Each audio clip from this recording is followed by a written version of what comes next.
Miss Herrera, stop. Miss Herrera, stop. I didn't ask you to talk. I didn't know I had to ask. Yeah, you do. You do. Stop, Miss Herrera, you need to stop right now, because you know what? You've been making faces throughout this entire trial. Baby, you set the man up, man. She been writing for 4 days, y'all. Mr. McClement has returned. Write a novel. And this herself with gang members making gang signs. My response to that is so what? Why is that matter to you? Well, it seems like it goes to the weight of the jury. She's gonna tell the judge, so what did that matter? This is the way to play, Your Honor. Okay, first of all, you guys stood up in opening statement. When the judge say first of all, you in trouble. And there is no evidence. She done took her glasses off. Unless he's associated with gang. It's not just, it's evidence. I'm not done. Uh-oh. You get up an opening statement and you say, this was just a romantic getaway. She thought she was going with her boyfriend somewhere. She didn't know any of these individuals involved. She had no idea that this was going to be a gang-related anything. That's what you told this jury in opening statement. The exhibit where Alicia, 17 years old, says that Foolio needs to die. Yo, face! Show your face, please! With sugar on top!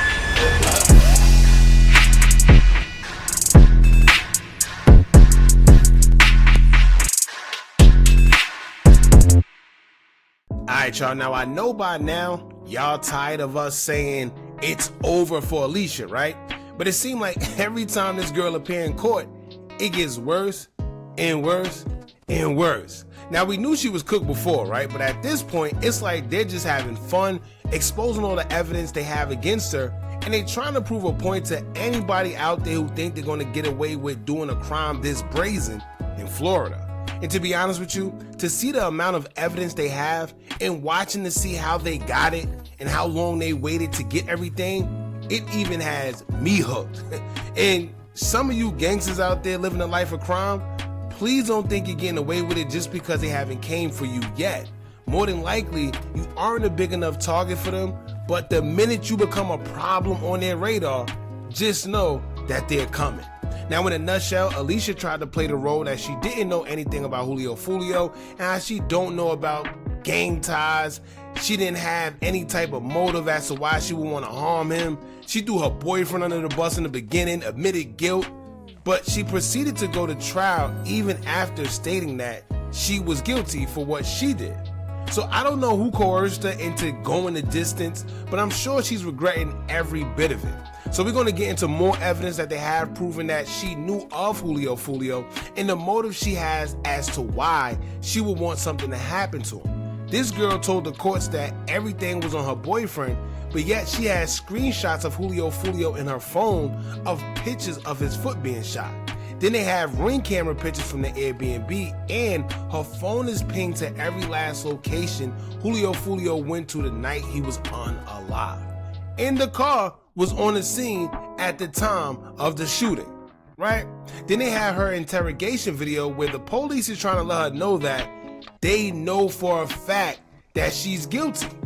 And she's jeopardizing her life for these guys. And to be honest, I think she thought it was a game, right? Now look, now it's too much to even point out, man, but what I am going to do is just play some clips of some key evidence that they have, and then we'll go over it that way. So before we get into it, make sure you hit that thumbs up button so we can get this video into the algorithm. And if you're not subscribed to the platform already, make sure you do so now. Let's get into it. Now, in the first video, despite her claiming that she didn't know Julio Foolio and don't have no motive as to why she would want to cause harm to him, prosecutors dug up old text messages of her where she's saying that Julio Foolio needs to die. Y'all check this out. 75C2. Good luck here.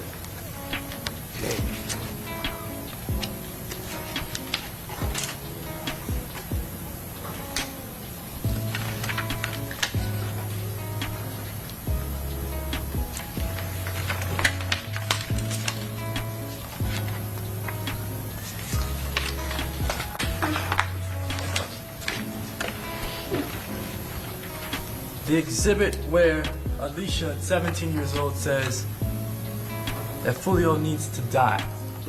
Did you locate this text message? No. You know who located the text message in your team? I believe it was, I can't recall exactly. I reviewed it. It was brought to my attention. All right. And this text message was not sent to Isaiah Chance, correct? Correct. It was a girl named Jewel, I think. All right. As a matter of fact, Alicia Andrews did not know Isaiah Chance, was not dating Isaiah Chance when this text message was sent off, correct? Her statement to me was that they were on and off for 4 years prior to June 2024, so that would put it maybe June 2020, and these are from 2021, so I don't know if this was an off period or if she had met him yet. Okay. Did she have any text messages in her phone, like this one, that Foolio needed to die? Did she have anything like that more recently?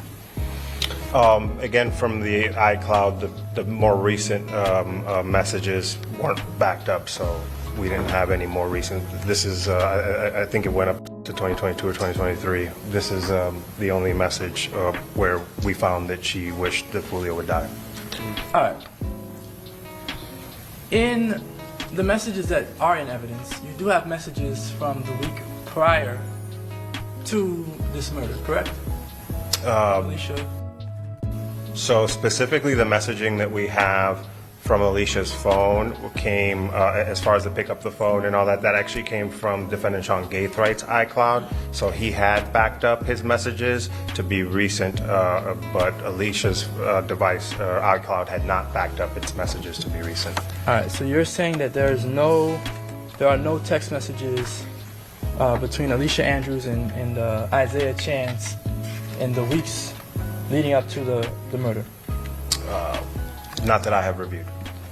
Now, I don't know if maybe Alicia's counsel think that means anything, because whether they have text messages of them two together or not, they were together the night that he was shot and unalive. And their text messages that were sent to the suspects come from her phone and his phone, right? So they really don't care about them old text messages. Those were just proving that there was a motive. But all that really doesn't matter neither when you have a phone that you use that belongs to you that was in contact with the suspects that unalived Julio Foolio. Simple as that.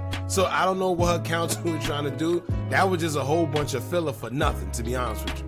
But anyway, let's get into the next video where it's a similar one where they show that she has affiliation also with Yungeen Ace as she follows him on Instagram.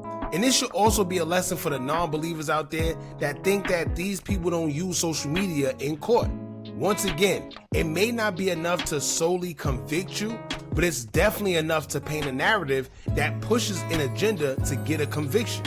Basically to sway the jury and the judge. Now check this out. When you make a full download as it relates to the Instagram profiles, followers are following, are you able to review the file path and the file information to assess whether there's following, followers, followed by? Those categories that Axiom gives you. Yeah, so in this scenario, yes, you can see what Axiom has parsed out, and it shows that the account associated with that Apple account, that cloud account, there are artifacts associated with Instagram showing that that account is following that username at the top, and you can see where it says following, yes, but they're not being followed back by that same account. So basically what they're saying is Alicia is following Yungeen Ace, but he's not following her back. But I guess that kind of still proves some type of affiliation, to whereas they all just somehow affiliated. She's following him, and you know, but then maybe her defense could say, well, you know, he's a big rap out of Jacksonville, and you know, everyone's following him. I don't know. Following, yes. Yes. The username account, Yungeen Ace. Yes. Followed by, no. Correct. There are 3 of these records. Is the difference between having record 1, record 2, and record 3, which indicate the same, each of the iCloud returns that we saw in the beginning here when we were looking at the backup evidence? I'm When we not looked sure. at the first page, let me go back. I'm not sure what the difference is between the 3 records are. That would be Axiom parsed it out, whether that information is in 3 different locations or it's just repeating information that's the same information in 3 different locations. Alright, y'all, so that was it for that. I just wanted to show y'all that so y'all can see how they are trying to group up or affiliate these people with Yungeen Ace. Once again, another mention of Yungeen Ace's name in this trial. This is like the millionth time. So as you can see, they're building up to something. I don't know what it is. Well, I do know. I don't want to jinx it. But I think at this point we all know, right? But once again, his name is being put into this trial. Now, we're going to get into another clip where Alicia Andrews is seen by a Ring camera going into the Airbnb they stayed at, and within that same Airbnb, her co-defendants were seen lugging some type of bags, sketchy items into the house as well. And Sean Gaithright is also there, can be seen on camera going into the Airbnb. Her boyfriend, Isaiah, could be seen, and somebody else. Come to find out, Florida rapper J. Breezy was the one who funded the Airbnb, and now they're also saying he's under investigation by police for doing so. Check this out. Chance paid for the Airbnb. All right, and J. Dot, he was never arrested. This investigation's still open. It's still open? In reference to any other involvement, specifically to Mr. J. Dot. All right, okay. The fact that he paid for the Airbnb, that wasn't enough for an arrest warrant.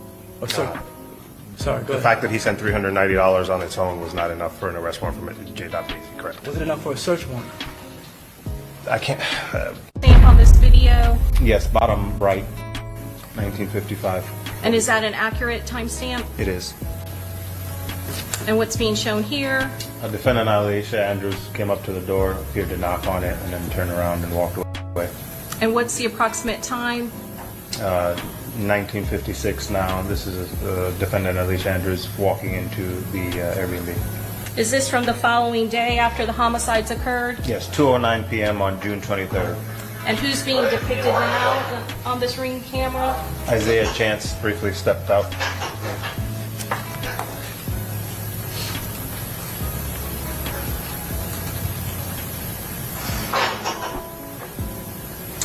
And what time is it now on June 23rd of 2024? 2:58 p.m. And what else is of note in this particular shot? Isaiah Chance walks up to, at this point in the investigation, an unrecognized vehicle.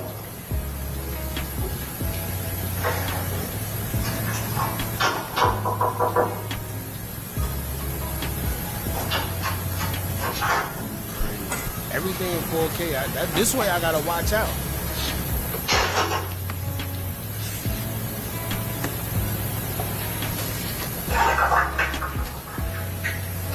What do we see now? Defendant Alicia Andrews walking out. What's she carrying? Bags? Day before, did you see anyone load bags into this Airbnb? No.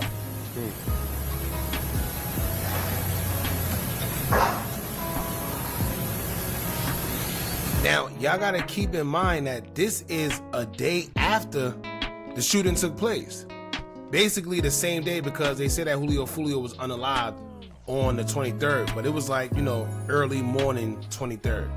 This is the 23rd, I guess hours after everything happened, and it's just a coincidence that they're leaving after everything happened. Now they arrived, if I'm not mistaken, like the day prior, and then they leaving the next day. Or was it 2 days? It was one of them. But basically it's sketchy.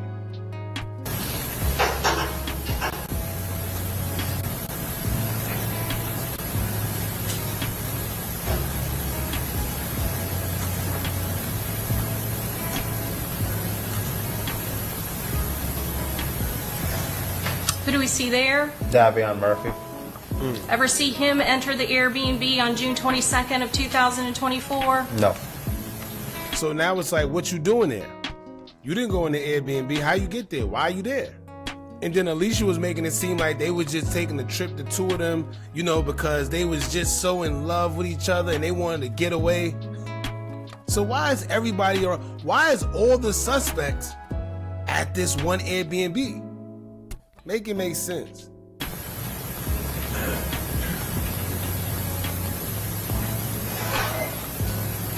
another photo of him entering? Correct. Do you know where he got the stuff that he was carrying to that vehicle that is placed in the front of the camera? No. Is the direction of where he's coming from lead to eventually the back door of this Airbnb? Is there another individual that we just saw on this Airbnb camera? Yes, Sean Gaithright. And again on June 23rd of 2024? Correct. Do we have any video footage of showing how he got into this Airbnb? No, we do not.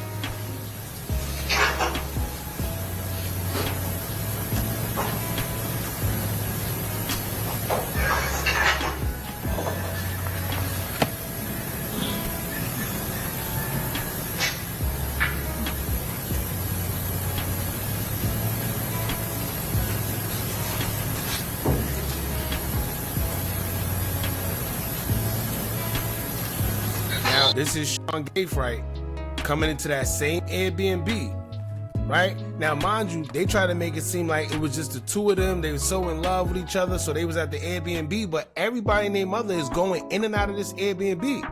It reminds you of a trap house. What are we seeing here? This is co-defendant Sean Gaithright coming back to the door and apparently talking to someone, giving them the code to the door.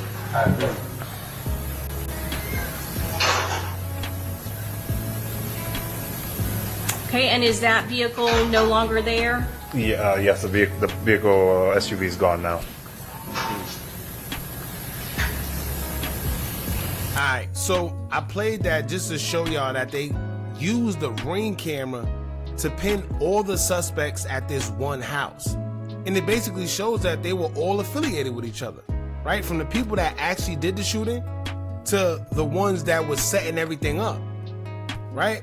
So it shows a motive. It shows that they all are affiliated with each other. So you can't say, oh, we didn't have no knowledge of this. We didn't have no knowledge. How you don't have no knowledge of any of that? Right? Y'all all at the same house. Why they there? Especially if it was just supposed to be like a couple's getaway. Right? Now, one thing you don't want to do when you in that courtroom is make the judge mad. And if your lawyer is the one making the judge mad, 9 times out of 10, it's not going to go in your favor. I'm going to just tell you that right now. And at the end of the day, this judge has your life in her hands. So as much as you probably got your pride and your ego, and she probably even say something crazy that you don't like, you gotta at least tuck your tail for a little bit. Because this lady or man, whoever the judge can be, is the one responsible for finding you guilty or not. But if you make them mad, they're gonna go the extra limit to make sure sometimes you're cooked. So aside from the video y'all seen in the intro, here we have the judge ripping apart Alicia and her counsel for making faces while in court and acting like if it was a joke. The judge already let us slide by putting makeup on and laughing all through the trial, which is kind of crazy to begin with, because I never seen anybody apply makeup in court. So I guess the judge was just tired at this point. Y'all check this out. Miss Herrera, stop. Miss Herrera, stop. I didn't ask you to talk. I didn't know I had to ask. Yeah, you do. Oh my, you hear that? She said, I didn't ask you to talk. And the lawyer came back and said, oh, I didn't know I had to ask.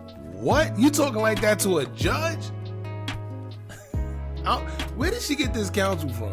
You do. Stop, Miss Herrera, you need to stop right now, because you know what? You've been making faces throughout this entire trial. This entire trial. Yeah, you have been. And everything. Look at her face. She gonna tell you be making faces, and you gonna make a face while making it seem like you don't know what she's talking about. Throughout this entire trial. This entire trial, yeah, you have been. Okay. And everything's been caught on video. I know, and I also hope that the court has caught and noticed all of the gestures and the tone, which was addressed yesterday from the state. But it's fine, no problem. I will. Look at his face. He like, damn. Look at his face. They all baffled. They like, it's over. It's over. Not you talking to the judge like that. That's who got her freedom in the palm of her hands. Do my best to. Please do your best. Yeah, and your attitude is very disrespectful. I'll note for the record. Okay, very good. You wouldn't mind moving. Let's bring him back in. Oh nah. I'm gonna tell y'all right now, if you in Florida and you even think you think about hiring whoever this is right here, you might as well just go to jail, bucko. Just go to jail. You never in your life supposed to go back and forth with a judge. Not while your client's freedom is in her hands. Right? Now keep in mind, if this was just some petty case, you know, a little fraud or something, or theft, you know, then you going back and forth with the judge, I could see. But we're talking about first-degree murder. And you want to give the judge attitude? Especially with all the evidence that's already piled against your client? Let's see this one more time. Miss Herrera, stop. Miss Herrera, stop. I didn't ask you to talk. I didn't know I had to ask. Yeah, you do. You do. Stop, Miss Herrera, you need to stop right now, because you know what? You've been making faces throughout this entire trial. This entire trial, yeah, you have been. And everything's been caught on video. I know, and I also hope that the court has caught and noticed all of the gestures and the tone, which was addressed yesterday for the state. But it's fine, no problem. I will do my best to. Please, do your best. Yeah, and your attitude. She said, I would do my best. As if like she just has to say something, see? Attitude is very disrespectful. I'll note for the record. Okay, very good. If you wouldn't mind moving, let's bring him back. I'm gonna tell you right now, because I've been in them courtrooms. When the judge say okay like that, 9 times out of 10, her mind is already made up with what she wanna do. But the thing is, she just gotta go through the process. But I'm gonna just say this right here. She's cooked. From the evidence to the counsel, she is cooked. Look at her face. Look how she's staring at the judge. And look, watch this. Her head movement. Look at this. Oh my God. Alright, y'all. Anyway, last but not least, here's the interrogation footage initially for Alicia Andrews. Now, I'm not going to play the whole thing because it's about an hour or so long, but I'm going to play just enough for you guys to see how the detectives were trying to warn her ahead of time. And I can't lie, they were saying some real ish. The problem is with her, I think, she's too young to realize what she's up against, and she thinks it's all a game. I don't know if it's because she thought that they didn't have the information and evidence that they have, or maybe she thought the role she played in this wouldn't get her a lot of time if she was found guilty. But slowly but surely, she's finding out. Because I think we can all agree that she is blowing trial. And the 18 years they initially offered her can go anywhere from double or maybe more. Who knows? But I do know there's no way she's beating this case right here. And as you can see from the interrogation video, she's laughing. She got the nonchalant demeanor the same way she is in court. Don't worry, she'll find out. Y'all check this out. Did you see the black and power there with you at different places? Okay. So let me explain something else about this black and power. Yo, let me tell you, this is not, like I said, I've been through this, so it's funny seeing this, and I'm not the one in there. I ain't gonna lie. I can laugh now, but being in this situation is not a good situation. You're nervous, you sweating, even if you're telling the truth. It's just them sitting there and the questions. Anyway, the fact of when he sit there and say, okay, because he realized the game she's playing. She's trying to play hardball. She's trying to act like she don't know what's going on and carry this whole demeanor. But he's like, all right, so let me break this down a little more to let you know that we know. I really don't need you to tell me, but I'm just letting you know that we know. But you could keep playing hardball. You and this black and power come from Jacksonville all the way to Tampa together. You guys pass where the license plate reader is. There's cameras all over the place on the interstate. Tow trucks have them. They record every single license plate that comes by. We catch you and that other car together multiple times on the way from Jacksonville here. Again. It means you would have to hit the lottery to make that happen again. See, you see she playing hardball, she trying to be funny. You see her demeanor? Oh, what that mean?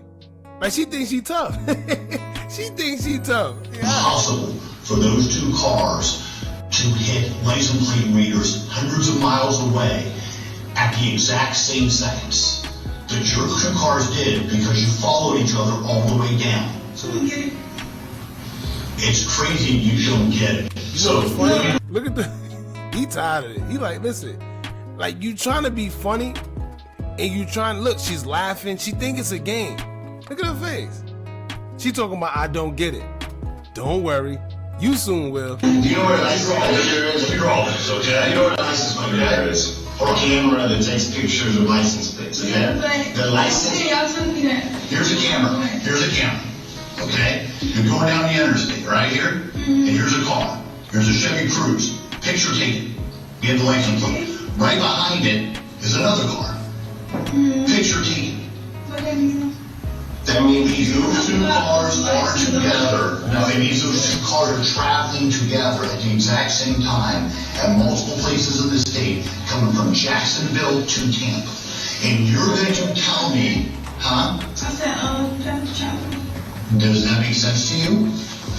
The fact, did you see the black Impala? You don't know anything about a black Impala. You don't know anything about a black car. Was anybody staying in your Airbnb that had a black car? You're not sure. Was there anybody staying in your Airbnb other than you, Zay, and Zay's little brother? Was there anybody else staying in that Airbnb? You see the game she's playing? She don't know. How you don't know? And like I said, it's all fun and games. But when the jury seen this, I'm pretty sure, right? Just think about it. If you was a part of the jury and you see her with her demeanor, nonchalant, playing around, laughing, answering questions, talking about, I don't know. What are you gonna think? You were in the room all the time. You came out of the room and you went places. Was there anybody in that Airbnb other than you, Zay, and his little brother? Did you go into the front door of the Airbnb and let anybody else in another door of the Airbnb be in the back door? You know what's funny? He's asking very specific questions as well. So I don't think, like, yeah, I don't know. I really don't know. The man is asking specific questions because he knows the answers to them. Usually when people ask you specific questions like that, it's because they already know the answer. So that should have gave her a little green light that they know what they're talking about. But anyway, let's skip a little forward to the part to where he's breaking it down, letting her know that basically your life is over. I'm letting you know now. Check this out. Like the part that I'm struggling with is how I'm gonna explain to your mother and your father that you want to throw away your life for Zay. No, you don't. You're looking down the barrel of a first-degree murder charge. Oh my God, are you serious? Yes. Listen to me. And she laughing, playing. See, he's like, are you serious right now? Like, you're really about to throw your life away for this man right here? We already know what we know. We're trying to help you, right? He just said you staring down the barrel of a first-degree M, and we basically know everything already. And you trying to play hardball. You don't understand what's going to happen after we walk out of this room. You're not going home. No. I mean, you're not going home. Do you think you get a bond on first-degree murder charge? Nope. Do you think you get a post-bail? You don't get post-bail. Nope. So this is a process, and this is how it plays out, okay? So when you get charged with first-degree murder, you have no bond. You go to jail here, and then we transfer you to Tampa. And then you sit in a jail in Tampa between 2 to 4 years. During those 2 to 4 years, you're waiting for trial. Generally, you get assigned a public defender because you probably don't have money for a real attorney, because a real attorney is about $200,000 for a case like this. Why you do it like that? He said 9 times out of 10, you ain't got the money for it. And he's right. See, he's saying, yo, listen, you trying to play hardball, but what you're doing right now is you just messing yourself up. And I always tell y'all, right, about how much them lawyers cost when you facing M charges. He said 200,000. I thought it was 100,000 just to start. but he's saying 200. See what I'm saying? And she want to throw all this away because she think, I don't know. And look, right, this happened in 2024. She's been locked up since. Right? Like he said, 2 to 4 years waiting for trial. They're not coming home. And then in this trial, it's not even just what it cost. Then you go to trial. And then in trial, we show the video of you at the 2 places, the only 2 places in Tampa that Julio goes to. Then we show you in the car you're in, because we have the car you're in, immediately afterwards pulling into the scene where he is brutally gunned down by 3 masked men. And then you flee, and you go back to the Airbnb. That is what's shown to the jury. With video evidence, with phone records, with your lack of a statement to us explaining what you're doing in Tampa, no. So my name is name. And I'm telling you, no, it doesn't fly. That doesn't get you out. I don't know what more you No. And then what happens is the jury comes back and they say guilty. That's what they say. You get life in prison. You go to prison. You live the rest of your life with another woman in a cell the size of this room, with a steel toilet in the corner with no door around it, and a little tiny sink above it. That is your life every single day for the rest of your life.